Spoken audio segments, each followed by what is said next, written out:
first, I want you to take a moment to appreciate that you're seated on a chair, seated at rest, resting ready to hear this presentation.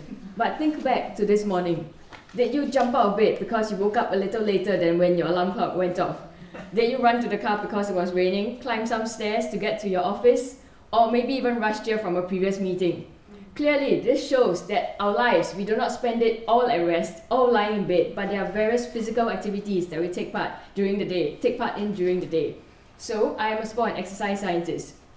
I can use exercise as a physiological stressor, and this allows us to examine the responses of people to exercise and better understand the functionings of the human body. Taking this a little further and making it more relevant to our current population, our modern society is currently being faced with population aging, which is an unprecedented phenomenon that is only existent now. Accompanied with this fact is that women are living longer than men. And one reason for this might be the cardioprotective effect of estrogen. So this is a very simple schematic of cardiovascular risk in males and females. If you look at a male and compare him with a female of the same age, the females, because the females have circulating female sex hormone estrogen, they are at a lower risk of cardiovascular disease. But you've probably heard of menopause, and when menopause occurs, these levels of estrogen drop dramatically in females. And when this happens, the risk of cardiovascular disease then begins to increase a lot quicker in females. So you can see how the slope then begins to change as menopause occurs as well as post-menopause. My research is focused on the moment of menopause, around menopause, which is typically 51 but varies from each individual. So I'll be looking at males and females around this age and trying to identify differences in cardiovascular function. So this is what a heart looks like. My technique that I'm using in my research is ultrasound imaging of the heart. And this, if you can play that. Right, so these two chambers below are the two atria of the heart, and these two larger chambers are the two ventricles of the heart. The left ventricle is this large chamber over here. And it is a focus of my research because it is the left ventricle that then pumps blood to the rest of the body, to the brain, and to all the cells that need it to survive. This is at rest, and unfortunately, I don't think the exercise image is going to work, but it moves faster. And you can clearly see that you can clearly see the walls of the left ventricle moving. You can look at the volumes of the left ventricle, and my technique allows me to do this. Right, this is an example of my typical experimental setup. My study participants, so now I'm working with people, not worms. My study participant is lying down, and he or she does supine cycling exercise, which is cycling exercise lying down. And this allows us to get the best images possible. Now, to tell you a bit more about the novel imaging technique that I am using in my research. Imagine you had a wet towel in your hand, and you were trying to make it dry. Give it a tight squeeze with one hand, like that. A bit of water will come out, of course. Now, take it from two opposite ends and do a twist in opposite directions, like in a ringing motion. A lot more water will come out. This is similar to how the heart works. The heart does not simply contract and shorten with each heartbeat. It rotates in opposite directions at the top and at its bottom.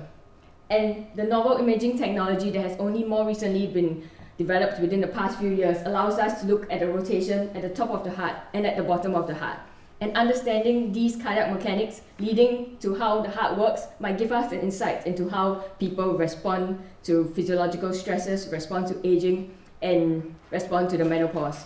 So I hope with my research, this will allow us to firstly better understand how females, whether there's a difference between males and females as they age, whether there's a difference between females as they go through menopause, and perhaps while this technology is still quite in its infancy at the moment, perhaps in the future this might be available to doctors and physicians, and maybe this might be a diagnostic tool to better understand cardiovascular function, better assess cardiovascular risk in the future.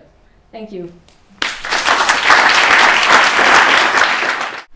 So you said that the estrogen, the female hormone, affects the cardiovascular disease.